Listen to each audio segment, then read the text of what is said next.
Welcome. And recently in my comments, I was told that this building could never have existed in prior times because clocks were not invented. And I thought that was really interesting, and I thought we would have a little look at the history of timekeeping and clocks. And they're attributing the ability to use clocks all the way back to 2000 BC. And not just a sundial, but we had water clocks, candle clocks in ancient China, Japan, England, of course the hourglass. But what about clocks?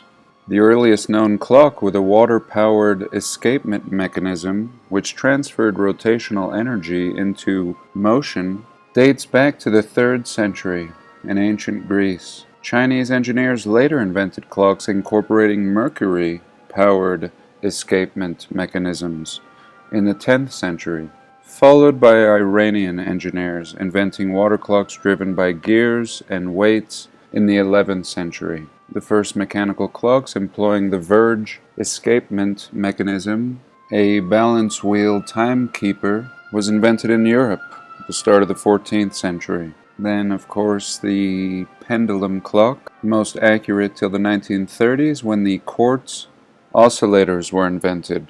And now they say the atomic clock is the most accurate. But nevertheless, the clock really dating back to the 14th century. It's just the drive or the mechanism that is powering the clock that has changed. But really, clocks going way back. And this led me to the oldest clock around, the Salisbury Cathedral in England. Salisbury, England. And a true wonder, built in 1220 to 1258, so 38 years in that time period. And not only that, but it has a clock, and they attribute it as being the oldest clock in the world. And a very almost comical story, built by donations, moved, and finally a new piece of land was given and it was rebuilt, and the piece of land was donated by Richard Poor, a rich man who gave the land on which the new cathedral was built. Very silly. And the construction was also paid not only by donations, but people who were asked to contribute a fixed annual sum until the building was completed. Incredible to imagine that these people would have needed such a cathedral. Again, the layout, very similar footprint of what we see at the Kölner Dom Cathedral in Germany and Notre Dame in Paris. And here, not only does this cathedral have a clock, but it has the tallest spire in the United Kingdom at 404 feet, and truly a monster, as we were looking at the Washington Memorial in a past video at 550 feet, and it was the second tallest spire in the region, the tallest spire being the Lincoln Cathedral. But the Lincoln Cathedral spires collapsed, making the Salsbury Cathedral the tallest. Previously, it would have been this Lincoln Cathedral. Like many of the medieval cathedrals in England, it was built in the Gothic style. It was the tallest building in the world for 238 years, from 1311 to 1548 AD. The central spire collapsed in 1548 and was not rebuilt for hundreds of years. The cathedral held one of the 4 remaining copies of the original Magna Carta, and really just a beauty. Here a look at what the cathedral spires would have looked like, and again a very similar footprint. And it too had a clock installed in the northwest tower in 1775. And here we get another look at just how incredible this thing is, even without the spires, and very suspicious that they would have just collapsed. And here a little look. Now we're not talking about a castle here, we're talking about a cathedral. And here are the people that will attend the services at the cathedral. Very unnecessary, and not to mention perhaps impossible for a people, at least with the stories that were given of the people in this time period. Just amazing. And here's a little look at the world's oldest clocks. Really impressive. A lot more interesting than our clocks. And just amazing. You know, here are the mechanisms. Now it was redone several times, and who knows, but just amazing. And even these characters on either side, really impressive for the time period, and actually very difficult to get a picture of it. Seems like they didn't want me to see this picture. And here again, a look at this Salsbury Cathedral from the air, and just as beautiful as any of them, and really seeming like a machine. And all of these parts, although they are beautiful, serving another function. And really all the housing around here seeming like a more recent era than any of this tech, even if it is just architectural tech. Today I was originally searching for some pictures of the World's Fair passports that I had featured in a past video, and I wanted to see some more, and very difficult to find any. We're told that the population of half of the nation visited this World's Fair in Chicago alone, and shortly after that they had the Midwinter Expo in San Francisco, and we're told that half the population rushed over there to experience that one. And yet, very difficult to find any passports. And here I changed my search to seasons passes, but really still no luck. A lot of pictures of regular passports, of course. But this led me to this image that's been popping up here and there. Recently we saw it in a really crazy looking picture of the Eiffel Tower, depicting a few other towers on each side of it, and always this building in the background, just glorious and beautiful. And I didn't know what it was, but I'd begun to notice that it was in all the older pictures behind the Eiffel Tower. And here it is, the Trocadero Palace, and just a work of art. And this is a World's Fair building, believe it or not. Apparently a somewhat temporary building built for a World's Fair. And here we can have a little closer look, and really remarkable. Once again, a building that could be designated as anything. Cathedral, Capitol building, Colosseum.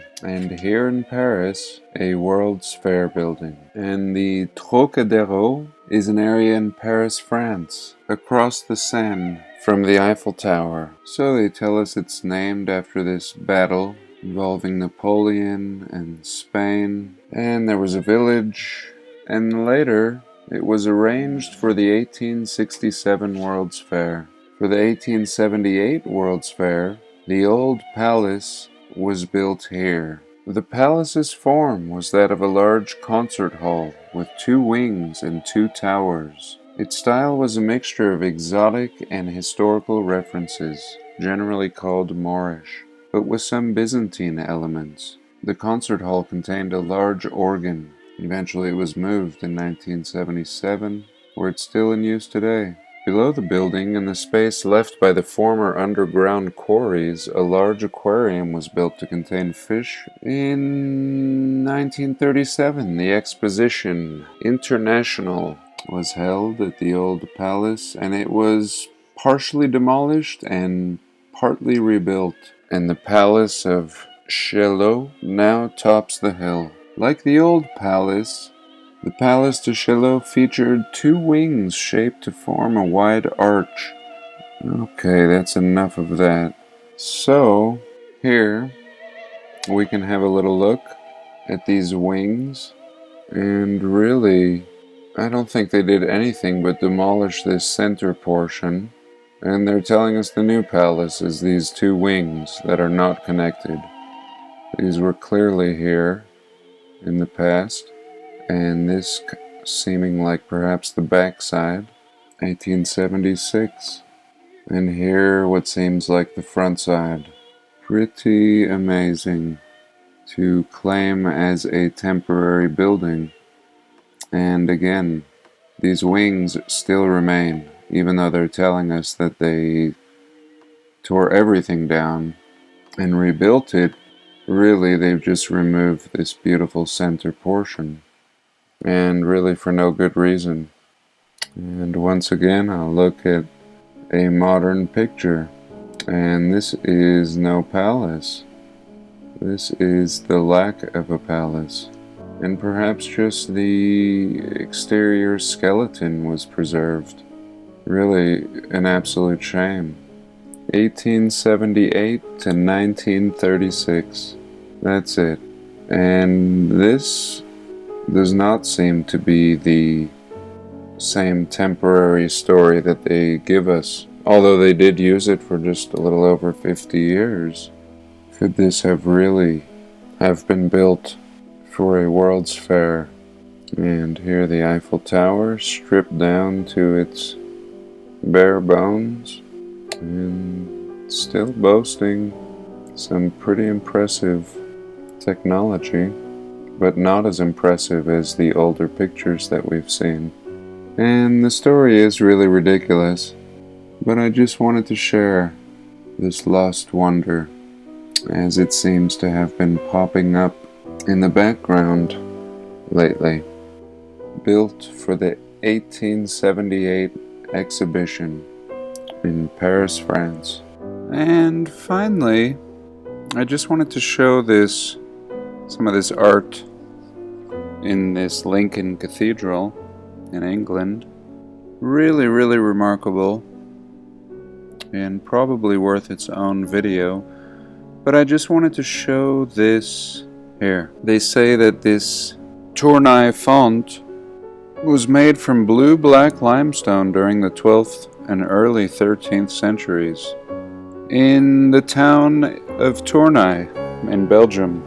And what is this thing? You know, I've seen depictions of this type of bowl on 4 pillars, and we see this in all parts, always depicted on 4 pillars and this bowl type image. And is this depicting something great? And this kind of awoke something within me when I was doing my video on the Washington Memorial. They showed something again very similar to this, and touching close to home, it was actually donated by Utah. And here it is. Again, this type of either dome or bowl, as we saw in the other image, on the 4 pillars. And a very common theme.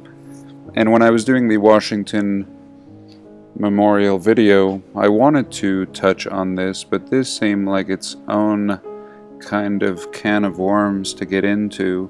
This was apparently donated. All states donated things to the Washington Memorial, apparently. And this was the one donated by Utah. And I just felt like everything about this was beautiful and perhaps original, except for the carving on it. The Holiness to the Lord and Desiree down here. And this just seeming as if it was carved, as opposed to this beauty that seems so perfect that it must have been cast. And, you know, this just being really sloppy lettering and not worthy of being on the same plaque. But I digress. Getting back to this image and these pillars.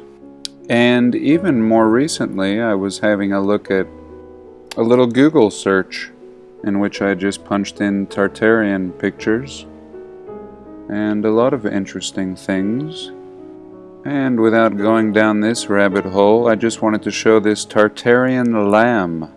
Never really seen this before, but right away it struck a chord within me that this was depicting in a kind of coy way that same thing. The 4 pillars, some kind of ring on the top, and just not really sure, almost kind of eerie and creepy, but nevertheless something I thought was worth sharing and will definitely require more investigation.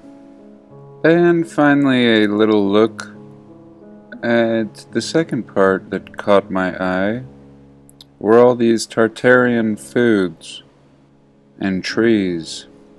The Tartarian cherry, the Tartarian honeysuckle, a map of Tartarian honeysuckle, very interesting, found in this northeastern region of North America. And here is a recipe, or I should say a dish, called steak tartare. Kind of gross. I used to watch my father make this for a customer. And it involves taking a piece of filet in a food processor with these various ingredients and an egg, and pretty much eating it raw. And of course we have the tart. And could the tart actually descend from the Tartars? And who could forget the famous tartar sauce? A sauce typically enjoyed with fish and chips. And a few others include this Tartarian countryside buckwheat noodle, and in old times the French used to make their crepes out of buckwheat, a Tartarian meat pastry, and this dish of potatoes, carrots, pickles, and tomatoes keeps popping up. Perhaps this was a Tartarian favorite. And for all we know, many dishes may have been changed, or even the names of foods. Maybe the potato was the tartare. Very interesting. So I thank you so much for joining me today. And do have a blessed day. Please like, comment, and subscribe.